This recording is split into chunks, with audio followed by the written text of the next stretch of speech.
श्री शिवाय नमस्तु। माता पिता की सेवा कम होती चली जा रही है और वो सेवा एक दिन शून्य पर आकर खड़ी हो जाएगी। इसलिए आज से नियम बनाओ कि सेवा में कमी मत आने देना, तो आने वाली पीढ़ी भी सेवा में कमी नहीं आने देगी। ये निश्चित है, वो बड़ा चाहिए। आज माता पिता की सेवा कम हो रही है और घर में कुत्ता की सेवा ज्यादा हो रही है।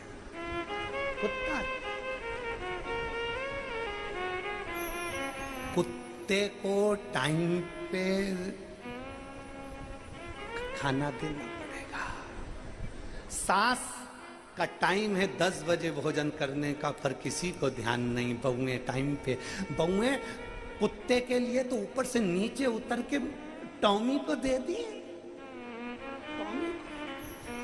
कुत्ता टाइम पे खाना खा रहा है, कुत्ता टाइम पर दूध पी रहा है, कुत्ता टाइम पर डॉक्टर के पास जा रहा है, कुत्ता टाइम पर सोच कर्म करने के लिए जा रहा है। इतनी फुर्सत है घर के लोगों को कि कुत्ते की चेन पकड़ के, हाफ पैंट पहन के, टी शर्ट पहन के कुत्ते को घुमा रहे हैं। समझ में आना चाहिए कि कुत्ते को तुम नहीं घुमा रहे, कुत्ता तुम्हें घुमा रहा है। कुत्ते को टाइम पर भोजन है, कुत्ते को टाइम पर खाना है, कुत्ते को टाइम पर सोना है, कुत्ते को टाइम पर नहलाना है, कुत्ते को टाइम पर गोदी में बिठाना है, कुत्ते को टाइम पर घुमाने ले जाना है। कुत्ते की जितनी सेवा हो रही है उतना तो घर में बुजुर्ग माँ बाप की नहीं कर पा रहे हो रे। शर्माना चाहिए।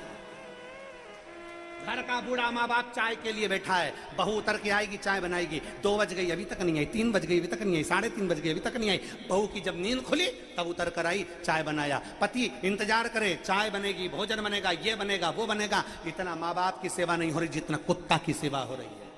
एक काम वाली की इतनी मेहनत करती, एक बहू काम वाली को इतना इज्जत देती है। भाभी कल टाइम पे आ जाना, भाभी मैंने पन्नी में खाना रखा है वो लेकर चले जाना, भाभी चाय पियोगे क्या, भाभी ये करोगे क्या। काम वाली की इतनी मिन्नत हो रही है। इतनी मिन्नत सास की कर लेती तो तेरी जिंदगी सार्थक हो जाती। क्योंकि काम वाली टाइम पर नहीं आई तो बर्तन कौन मांजेगा, झाड़ू कौन लगाएगा, पोछा कौन लगाएगा। बड़ी चिंता में व्यक्त है। जितना टेंशन तो भोलेनाथ का नहीं उतना काम वाली का है। कहां जा रहा है ये। फिर लोग कहते हैं सियोर वाला महाराज बहुत गंदा गंदा बोलता है, बहुत आड़ा टेढ़ा बोलता है। सियोर वाला महाराज तो वैसे ही बुरा है, वो बोलने में और बुरा हो जाता है। बस सत्य मत बताओ गुरुजी, आईना मत बताओ। किसी को दर्पण दिखाओगे ना तो आप सियोर वाला महाराज बुरा। और तुम सब देख चुके हो। अभियान 1-1.5 महीने पहले आईना दिखाया था, केवल छोटा सा, और पूरा हिल गया भारत यहां से लेके वहां तक। केवल आईना दिखाया था। सत्य का आईना कठोर होता है, सत्य का आईना बड़ा कड़क होता है। और सत्य कभी छुपता नहीं है। सारे वेद पुराण शास्त्र एक एक चीज निकालो, सत्य सत्य सामने आएगा। जितनी कुत्ते की सेवा हो रही है, अगर एक बुजुर्ग माँ बाप की सेवा होती तो उनकी आंखों से खुशी के आंसू बहते और वो दिल से दुआ देकर आखिरी में जाते, दिल से दुआ देकर। कहां सेवा में लीन हो गए, कहां।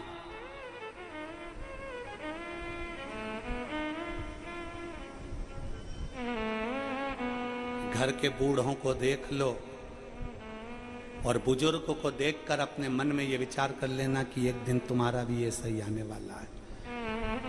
तुम तो फिर भी अपनी सास को रोटी और चाय दे रही हो, आने वाली मैडम तुम्हारे छोरे की बहू मुंबई और पूना से नहीं आएगी, फ्लैट में लेके तुमको लेट कर देगी।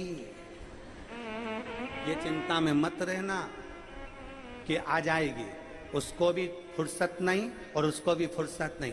अपना नांदेड़ बहुत अच्छा है जीजी।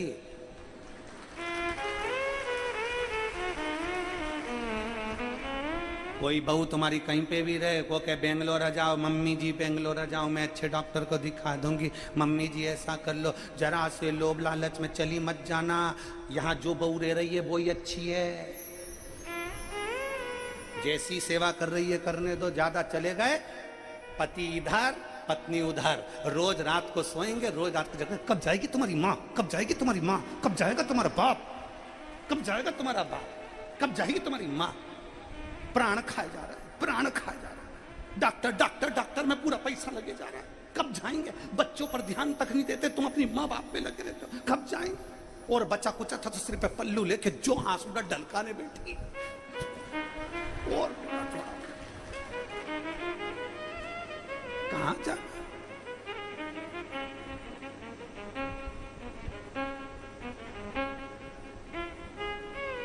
अरे भाई, मेरी जितनी बहुएं बैठी हैं ना, आप तो बहुत अच्छी सेवा कर रही हो अपनी सास की, बहुत अच्छी। मेरी जितनी बहुएं टीवी पर कथा सुन रही हैं, जितनी मेरी बहुएं टीवी के सामने बैठकर कथा सुन रही हैं और पंडाल में सुन रही हैं, आप अपने सास ससुर की बहुत अच्छी सेवा कर रही हो। बस इतना याद रखो कि अपने बच्चों को भी सेवा का क्रम बनाओ, क्योंकि तुम्हारा बेटा पढ़ लिख जाएगा, उसकी बहू भी पढ़ी लिखी आएगी, तो जितनी तुमने सेवा करी उतनी तुम्हारी बहू नहीं कर पाएगी। इसलिए आज से ये संकल्प लो कि अपने बच्चों को सेवा के क्रम में संस्कारवान बनाएंगे, जिससे हमारी पीढ़ी अच्छी निकलती है, हमारी पीढ़ी अच्छी निकले, हमारा आने वाला समय अच्छा निकले, हमारा आने वाला समय, हमारा आने वाला कल अच्छा निकले, श्रेष्ठतम हो। धीरे धीरे घट रहा है।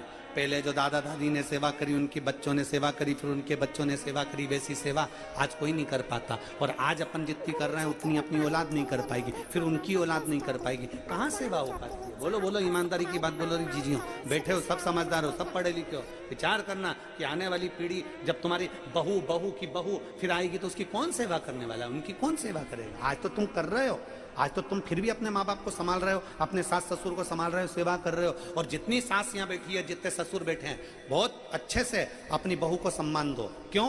क्योंकि इतनी उम्मीद नहीं थी जितनी वो तुम्हारी सेवा कर रही है ना, उतनी भी बहुत है। और उसमें भी अपनी इच्छा रखो कि मेरी बहू बहुत अच्छा कर रही है। थोड़े में संतुष्ट हो। दूसरे की बहुओं को मत देखो कि वो बहू ने ऐसा करा, वो बहू ने वैसा करा। ना, हमारी बहू है बहुत अच्छी है, उसके बराबर कोई नहीं है। जितना कर रही है अच्छा कर रही है, जो कर रही है बहुत ठीक कर रही है। हमने कितना करा, वो जो कर रही है अच्छा कर, उसमें अच्छा ही देखो। हम दूसरे में अच्छा ही देखने जाते हैं और अपनी जिंदगी बिगाड़ लेते हैं। हमारे पड़ोसी की यहाँ 4 व्हीलर गाड़ी आ गई, पत्नी पति से कह रही जाओ जरा तुम भी लो। पति बोला कैसे लूं तू बता। लोन ले लो, लोन ले। कर्जा कर्जा कर्जा कर्जा कर्जा कर्जा, कर्जा में फ्लैट, कर्जा में गाड़ी, कर्जा में सब कुछ। और एक दिन कर्जा कर्जा कर्जा सबके लिए कर गया और आखिरी में चला गया। अब नीचे वालों के पास बैंक वाले आए, तुम चुकाओ, तो हमारे पास तो कुछ ही नहीं, जिसने लिया था वो तो गया, अपने पास क्या बच्चा। इसलिए कर्जा कर्जा कर कर कर तुम्हारे लिए आखिरी में चले जाओ। क्या मतलब? इसलिए भगवान अगर धन दे, भगवान अगर संपदा दे, भगवान अगर थोड़ी सी धन संपदा तुमको दे, तो एक बाबा से प्रार्थना करना कि एक धन हमको भी ऐसा देना, जैसे आज ये श्री नांदेड़कर जी और पातेवर जी जो ये कथा करवा रहे हैं। लगभग 20,000 से 30,000 आदमी रोज भोजन कर रहा है और प्रतिदिन कथा का रसपान कर रहा है। लाखों लोग कथा सुन रहे हैं। ऐसा धन हमको देना, हमारी जिंदगी में साल भर में, 1.5 साल में, 2 साल में ऐसा धन देना कि हम भी शिव पुराण की कथा करवाएं और अपने नांदेड़ की पवित्र भूमि को, हम इतने सारे श्रोता भाई बहनों को जो नहीं जा सकते सीहोर, जो नहीं जा सकते कहीं और, वो यहाँ पर बैठकर कथा सुने। ऐसा बलशील हमको बनाना मेरे भोलेनाथ, इतना हमको देना। शिव अगर कृपा करे तो उससे विनती करा करो कि बुद्धे, शंकर पर चढ़ाया गया जल कहां काम आया? माता पिता अंधे हो गए, दोनों अंधे हो गए, दोनों के पास में नेत्र नहीं थे। बेटा बड़ा होता गया और बेटा बड़ा होता गया तो माता पिता की सेवा करता रहा। कल हमने कथा में कहा था, जिसके घर के बच्चे शंकर को 1 लोटा जल चढ़ाना प्रारंभ कर देते हैं, जिसके घर के बच्चे शंकर भगवान के मंदिर की सीढ़ियां चढ़ना प्रारंभ कर देते हैं, जिसके घर के बच्चे शिवालय जाना चालू कर देते हैं, उस घर का बुढ़ा व्यक्ति, उस घर का बुजुर्ग व्यक्ति कभी वृद्धाश्रम की सीढ़ी नहीं चढ़ता। ये कल की कथा में कहा। श्रवण कुमार के माता पिता और श्रवण कुमार अपने माँ बाप का हाथ पकड़कर, अंधे माता पिता का हाथ पकड़कर शंकर के मंदिर जाता था जल चढ़ाने के लिए। शिव के मंदिर, शिवालय जा रहा है जल चढ़ाने।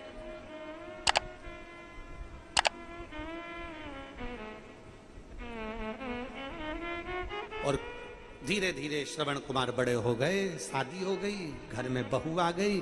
बहू तो आ गई पर बहू अंधे माँ बाप की सेवा नहीं करना चाहती थी। उसने मना कर दिया, मैं इस परचम में नहीं पढ़ूंगी, मैं तुम्हारे माँ बाप की सेवा नहीं करूंगी।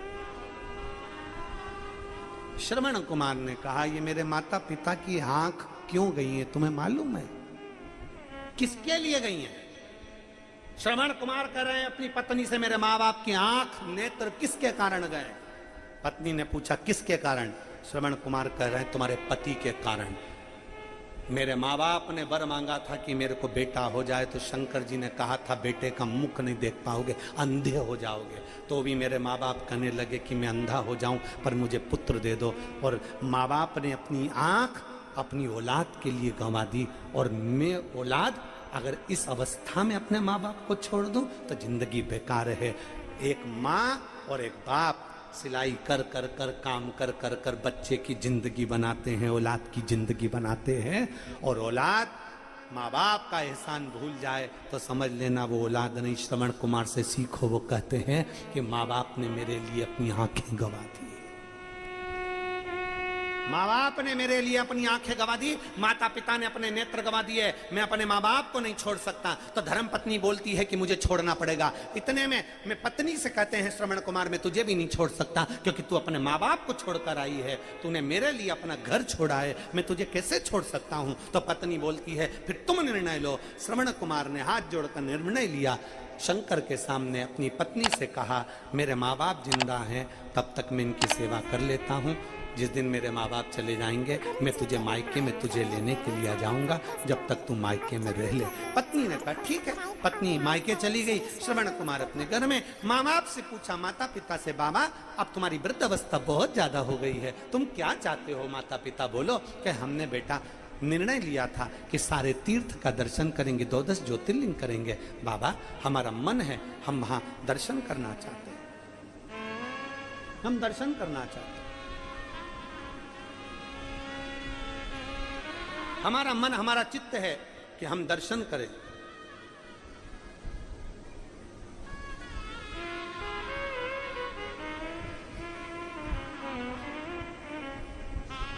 ठीक है। बांस डलिया कावड़ बनाई, माता पिता को बिठाया, चल दिए, चल दिए।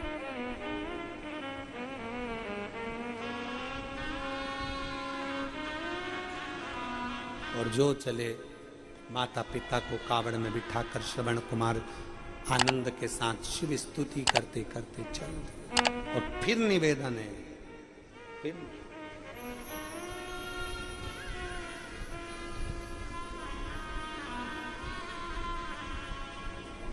माई के दुधवन जैसन कऊ, माई के दुधवन जैसन को मिठाई ना मिलई, सब कुछ मिल जाता है दुनिया में, माई ना मिलई। अपने घर की आई, अपने घर की माँ जब चली जाती है तब मालूम पड़ता है कि माँ क्या है। माई के दुधवन जैसन कऊ मिठाई ना मिलई, सब कुछ मिल जाता है दुनिया में, माई ना मिलई। कोई पूछे माता सती से, कोई पूछे माता पार्वती से, कोई पूछे माता जानकी से, कोई पूछे माता लक्ष्मी से। जब माता सती अपने पिता के यज्ञ में गई तो पिता नहीं मिले, सती के पिता नहीं मिले, भाई नहीं मिला, बहन नहीं मिली, रिश्तेदार नहीं मिले। माता सती को सबने छटका दिया।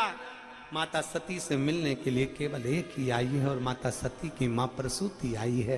प्रसूति ने बेटी को गले लगाया, सती तेरे पिता ने तुझे नहीं बुलाया था लाडो, तू क्यों आ गई रे? तू क्यों आ गई बेटा? तेरे पिता ने नहीं बुलाया लाडो तुझे, क्यों आई है? सती कहती है मेरे पिता के घर में यज्ञ अगर नहीं आती तो लोग पिता को ताना देते कि बताओ बेटी नहीं आई, बेटी नहीं आई। अपने पिता की शान बचाने के लिए मुझे इस यज्ञ में आना पड़ा है, इस यज्ञ में मैं पहुंची हूं, अपने पिता की शान बचाने के लिए मैं आई हूं, शान बचाने।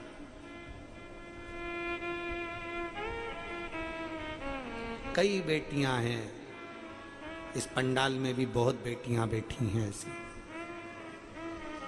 जो अपने पिता की शान बचाने के लिए अपने जीवन की बलिदान तक दे देती है। मैं अपने पिता की शान बचाने के लिए यहां पहुंची। तू क्यों आई बेटा, क्यों आई लाडो? मत आना था, तेरे पिता ने तुझे नहीं बुलाया था, अपमान होगा तेरा। सती कहती है, मां अपनी प्रसूति से कहती है, मां कोई कितना भी अपमान कर दे, कोई कितना भी कह दे, ये मेरा मायका है। सती को सती की मां ने गले से लगाया था, तब पहला शब्द माता सती के मुख से निकला था, ये मेरा मायका है। जम के बोलो, क्या है? मायका। यहां सती ने कितना बड़ा शब्द कहा। प्रसूति ने कहा, तेरे बाप तुझे इज्जत नहीं देंगे, तेरे पिता तुझे इज्जत नहीं देंगे, तेरे भाई इज्जत नहीं देंगे, तेरी भाभी इज्जत नहीं देगी, तेरी बहनें इज्जत नहीं देगी, तू किसके भरोसे आई है? तो बेटी सती कहती है, मैं अपनी मां के भरोसे पर आई हूं, क्योंकि ये मेरी मायका है। इसका नाम क्या लिखा? फिर से बोलो एक बार, क्या नाम है? मायका। बाप का नहीं लिखा, किसका लिखा? मायका। मायका कब तक होता है? जब तक मां जिंदा होती है। जब तक मां जिंदा है तब तक मायका, तब तक मायका। ये मेरी मां का घर है। मेरे पिताजी तो भोले हैं, पर मेरी मां मां है। त्योहार आता है ना, पहले याद करती है, फोन करती है, लेटर लिखती, पत्र लिखती। मेरी मां मुझे याद करती। और अगर मैं त्योहार पर जा नहीं पाती, मुझे कोई लेने नहीं आता ना, तो मेरी माँ, कोई पड़ोसी वगैरह आता है ना मेरे गांव में, मेरे नगर में अगर कोई पड़ोसी नांदेड़ में आवे, कोई पड़ोसी मेरे गांव से आए ना, तो एक माँ झोला भरकर उसमें थोड़ा सामान सत्तू वगैरह रखकर, साड़ी बिछुड़ी चूड़ा रखकर मेरी माँ राखी रखकर भेज देती है। भाई को तो भले चिंता ना हो, पर माँ राखी भी रख देती है कि जिससे ये मालूम पड़े कि तेरे भाई ने भेजी है। मायका है।